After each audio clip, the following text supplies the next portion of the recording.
Hard Hat's all about showing up to play hard, doing what it takes to win. If you want to cement legacy, win another. He's your third center. You don't want to pump him up too much, but it's hard not to. This is maybe the most I've ever agreed with you. What's up, everyone? This is Noa Dalzell. I'm here with Bobby Manning. We did not make it onto the Garden Report today because everybody was taking so long to talk. What happened? It was just, first of all, there was 4 players talking post-game. And then Jaylen being in the locker room kind of threw us off too. But we wanted to hear what he had to say and ask him about the game. So we're going to do our own little rendition here of the Garden Report. Just me and Bobby after the game. It's about 8 o'clock now, so game ended about 2 hours ago. Maybe I'll start with your initial take on just what you thought of this one.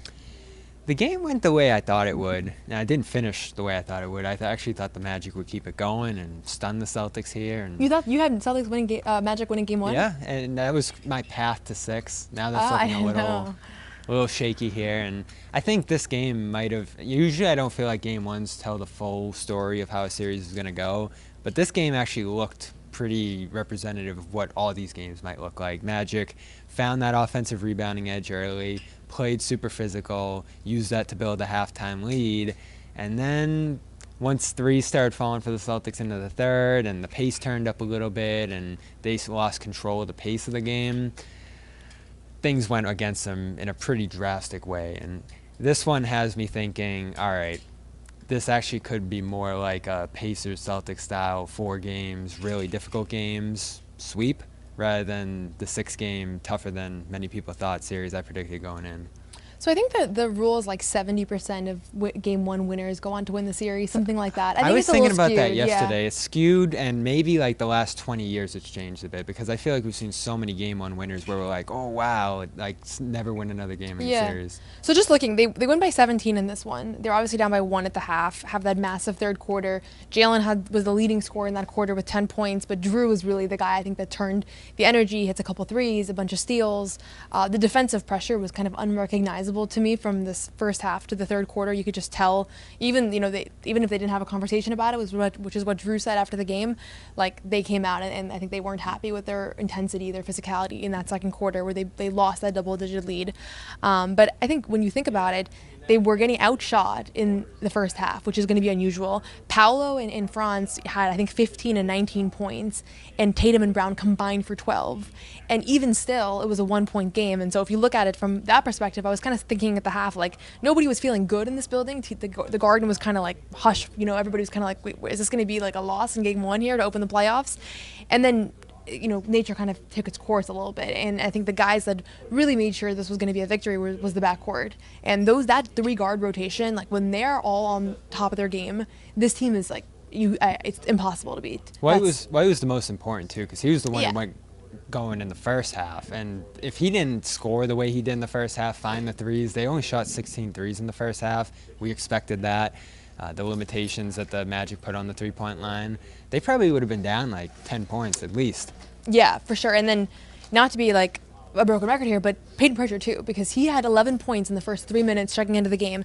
He doesn't check in the first 10 minutes of the first quarter. I'm thinking to myself, like, is he about to not play the first quarter of this game, the first quarter of the playoffs after the year that he's had? Like, I understand there's rotation, there's matchup things, and Joe's going to kind of feel things out, but I had a feeling of like, is he just getting benched right now? And then he checks in with 2 minutes to go, hits a 3, starts the second quarter with that drawing a foul on a very broken possession, and he finishes with 19 points on 6 of 8 shooting in this one. Joe made sure to call out his defense, but between Derrick White's 30 points, Pritchard's 19, and then Drew kind of turning this game around defensively, like those are your guys that won this game ultimately. And obviously it's a full team effort, but if they're off tonight, like we're talking about what a disastrous game 1 this was, because Porzingis had a really tough game and Tatum and Brown weren't super effective, at least not to their standards. Yeah, and Pritchard found the cracks in the defense. I felt like there was a play, I think right before halftime, where after he hit a couple shots, after he hit that step through on Cole that sent this place into a frenzy, he drove and finally got the Magic defense to collapse. And we know they won't want to collapse. We know they don't want to give out the kick-out threes. And White, I don't know if he hit it or not. I think he might have actually missed it. But he got a wide-open 3 in the corner out of that. And it was like, all right, this is a different game now. He started to bend this defense a little bit. Tatum couldn't do it. Brown had moments early where it looked like he was going to be able to string together a great scoring game here. And he had a couple finishes that made you feel really good about how he looked physically early. But you didn't see the extra burst. I know he dunked at one point, but you didn't see him looking like the Jaylen Brown of old in this one, and maybe that was just because shots didn't fall or he didn't find a full rhythm. I think he talked about that a little bit, that he started slow and was just kind of watching to begin this one. But that was the story of this game, is the Stars just couldn't get it done. I was shocked Porzingis was almost a non-factor in this one. In fact, Joe took him out midway through the second and went with Cornet over him in the closing stretch before halftime. That didn't work. That was actually probably the worst stretch of this game when they started trying some different stuff there in the second. But the way the Magic limited Tatum, Brown, Porzingis was really impressive in this one, as was the Celtics bench and Holiday's ability to pick them up in this one. Of course, White led the way with 30. I think there's always a question about like what are the deepest teams in the NBA, right? I think at their best, the Celtics are as deep as anybody. You have off the bench Payton Pritchard, Sam Hauser, who, by the way, Sam Hauser, Thunder, only one to compare. Hauser, yeah, Thunder are great. I'd have to think. I think the Pacers are pretty deep. I'd have to go through the list before I make that assertion. But you look at.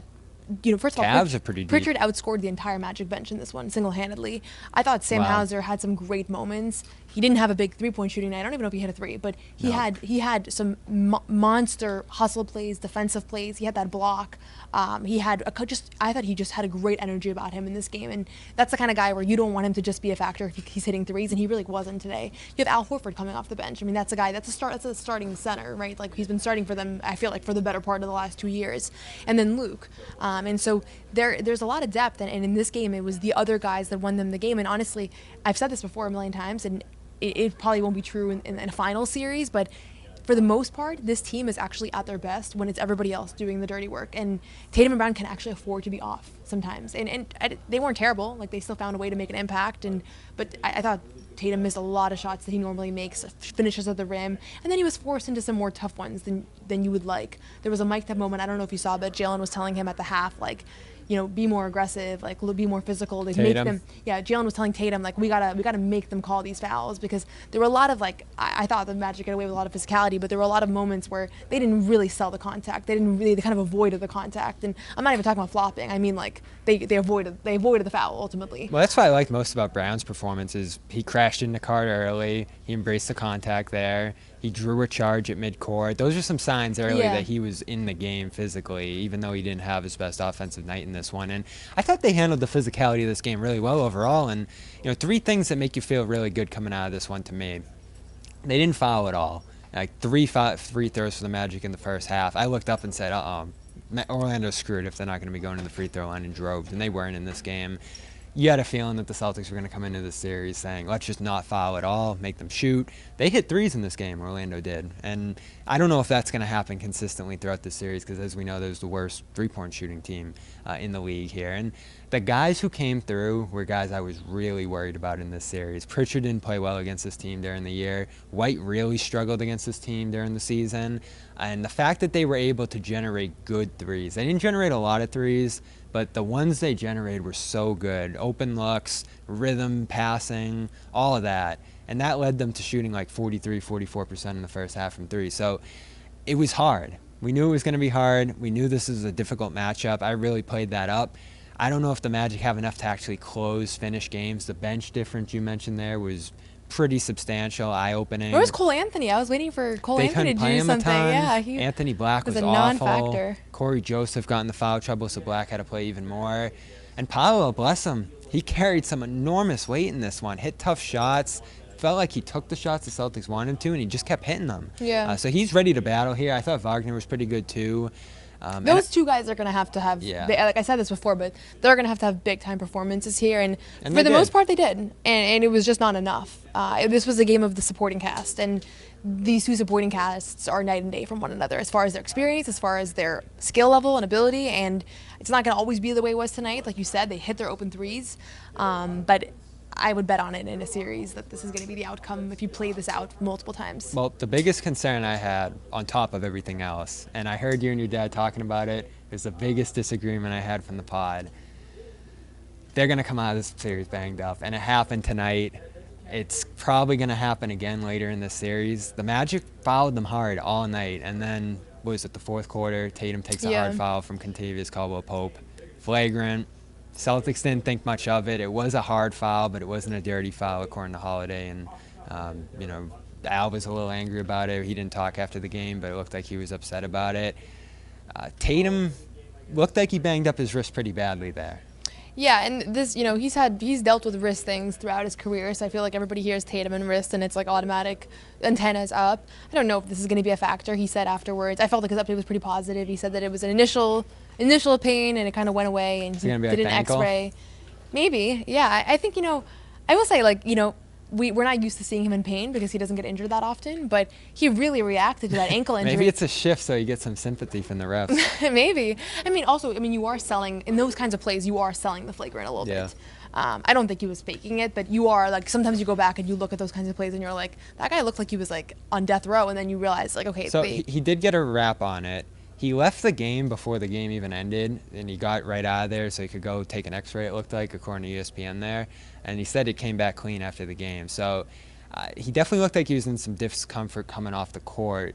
By the time we saw him in the locker room, he seemed like he was all right. Didn't have anything on it. Didn't have anything on the podium either. And like I said, didn't say much up there, but just kind of shied away from talking about it too much and said he's fine. So I guess that's all we have to go off of that now, but we do remember how impactful it was the left wrist, right, previously in the past. Yeah. That proved through that playoff run in 2022, and then even the year after that. And I remember him talking about how he wasn't going to get surgery, didn't seem like he wanted to have surgery on it, and then, just waited for it to heal. But it impacted him for a while after that. So it's definitely something to watch for, especially on his shooting hand. But he hit a 3 right after. You said scored 7 after that, right? Yeah, he scored 7. So he was effective even after it. Yeah, I think probably crisis averted. To your point about this being a physical team, I think there's something to it. Definitely there are teams that are going to foul you less. There are teams that you're probably going to walk away more scot-free. But broke his ribs against this team last year, although that was Mo Wagner, right? Banging him. But I'm just going to say, I watched this Knicks-Pistons game yesterday. That's the only game I watched in full, and it felt like every play somebody was on the floor in that game. I was watching the game, I was wincing. Pistons are the same deal. Yeah, I think a lot of teams in the playoffs are physical, and that's why they're here. And so maybe the Magic, if you had to rank the scale, if they're playing Miami, I also feel like there's an injury risk. That's an aggressive team. I said it because they foul more than anyone. Yeah. So I think that leads to more contact, and we've just seen it against this team in the past. They're willing to send you to the floor. They're willing to. And there was a moment with, I don't know if you saw, Pritchard got kicked. I forget who kicked him, but he got kicked in the right quad, and looked to be in a little bit of pain. Might have been Cole Anthony, but it's a factor. I just think as far as long-term risk, it's always the non-contact plays that I'm afraid of. That was your point. That was more what I was saying, but I think you're right. If they play the Hawks today, I think probably people are feeling a little less bruised up right now. They'd be much safer. They'll feel a little safer. So it's a spectrum, but. Yeah, this is a physical team. I think they matched it for the most part. Second half especially, I thought the defense. Porzingis had 4 steals. I know we can talk about his offensive performance, but I feel like he woke up a little bit defensively too, just being a little bit more active in the passing lanes. He has that length. That's not something that you see him do a lot, but he kind of turned that up, and they weren't really adjusting to the fact that he was intercepting passes. There was a stretch there in the third where Paolo tried to make this ridiculous entry pass to Isaac. I don't even know what he was trying to do there, and Porzingis poked it away, and that got Holiday going for some of those transition threes that finally got the Celtics shooting the amount of threes that they wanted to at the start of the third there. So I feel like the Magic blew it there. The turnovers they committed were ridiculous. I know the Celtics going into this series were probably going to try to scheme up some stuff to force them into those, but I felt like in this game they were just throwing the ball away, and the Celtics just kept taking it. Porzingis had those opportunities. Holiday was super active, I felt like. Defensively, he changed the game in that third quarter stretch there, and then the way he pushed the pace. Jaylen couldn't do it in this game or didn't have the opportunities to do it. He's usually the guy you would look at with that, or Pritchard maybe. Holiday took the ball in that early third stretch there, and the second transition 3 they hit, I thought, was so important because they just weren't shooting threes. They couldn't find them. The pace was too slow for them to be able to create them. And even though you don't always love to shoot threes in transition, it was the right call in this game. Yeah, and Holiday loves that transition 3. Yeah, he does. Sometimes it feels a little ill-advised, but I think that it's literally the play that gets him going, and it's one of those things where if you want to get Holiday going, that's what makes him feel good. It's what makes him now hit the catch and shoot 3. He likes that play a lot, and he had two big ones in this third. Pritchard's the guy when we were talking about pace. I thought that he did a great job with. He was awesome. I thought he was sick. And he loves playing fast. That's his preferred way to play. We've seen it all year, and in a game like today, and I think Drew said it after the game, when you play against really good defenses, you want to go fast. You don't want to let them set up, and he's going to be an important piece to all of this. He's going to be an important component to just making sure that they're able to break down that defense and he showed them how to do it today. I think they're going to probably adjust to him a little bit next time and do a better job of kind of breaking that down. Game Time is the best way to buy tickets to basketball games, to concerts, all sporting events. We're in the middle of the NBA playoffs. You can go and download Game Time, look through the ticket options. You can see how much tickets cost for the game. You can see what the seat view is going to look like, so you don't have to worry about like getting a seat that's obstructed or you're behind the basket. You can actually look exactly at the seat from the point of view. And my favorite part of Game Time is that there is no extra fees at the end. So I can look at the prices. I can see right now it's about $150 for game one. That's that. There's not going to be any hidden fees, taxes, anything like that. That is the final price that you pay, and therefore you can ensure that you're getting the best deal. There is a lowest price guarantee, or Game Time will credit you 110% of the difference. And there's all-in pricing. Game ticket coverage ensures that your purchase is covered with the most flexible customer service policy in the ticketing industry. I've literally used Game Time for any purchasing need that I've had over the last couple of years of my life. Every time I buy somebody a gift, I use Game Time. And right now, you can download the Game Time app, create an account, and use code CLNS for $20 off your first purchase. Terms apply. Again, create an account and redeem code CLNS for $20 off. Download Game Time today. What time is it? Game Time. All right, did anything surprise you from this one? No huge surprise. Honestly, I thought Jaylen looked a little better than I expected. He definitely wasn't perfect, but compared to how he looked right before last time we saw him was in Madison Square Garden, he was moving a lot better, and that's my reference point. I haven't seen him in practice this week. We're hearing about stuff, but from just watching him, he looked better than I remembered.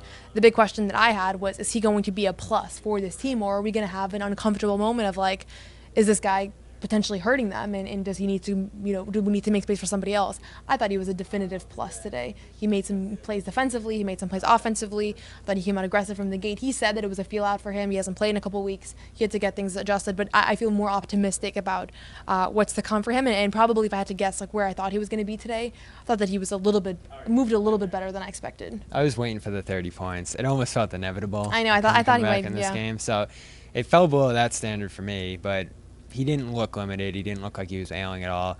My biggest surprise from this one, of course, was the lack of Luke. I thought this was a series for him. Maybe it will be. I still think there'll be some opportunities for him in there, but they got away from that pretty quickly.